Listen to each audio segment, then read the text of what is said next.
Hi, I'm Penny Youngnance, CEO of Concerned Women for America. I've signed the Manhattan Declaration because it states what I believe and what CWA exists to do. We boldly defend biblical principles on life, marriage, and religious liberty. As the Manhattan Declaration says, we pledge to each other and to our fellow believers that no power on earth, be it cultural or political, will intimidate us into silence or acquiescence. One of the purposes of the Declaration is to train younger evangelicals on the biblical principles of protecting the weak, honoring marriage, and respecting religious freedom.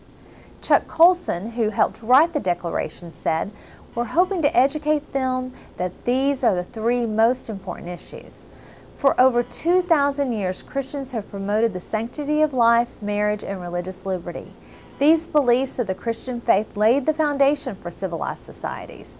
But for the last 50 years, progressives have argued that these beliefs are extreme. I beg to differ. These beliefs form the building blocks of Western civilization and of a country that has done more to promote human rights than any other. That's America.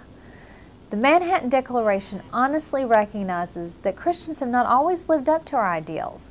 But it also notes that Christians were on the front lines of seeking justice in our societies, resisting tyranny, and reaching out with compassion to the poor, oppressed, and suffering. It was Christians who led the way in ending slavery, in founding hospitals and orphanages, in women's suffrage, and in civil rights. Let me assure you that we respect the rule of law. However, we also understand that, as St. Augustine wrote, an unjust law is no law at all. The Manhattan Declaration points out that we must obey laws unless the laws are gravely unjust or require those subject to them to do something unjust or otherwise immoral. The Manhattan Declaration explains that we are following a long line of Christians who obeyed God over man. It quotes the apostles Peter and John, who were ordered by the authorities not to speak or teach about Jesus.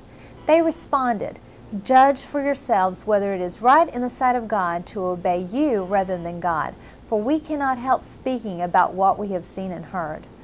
We face the same challenge today as many Christians through the centuries. Will we obey God or man? As for me, I choose God.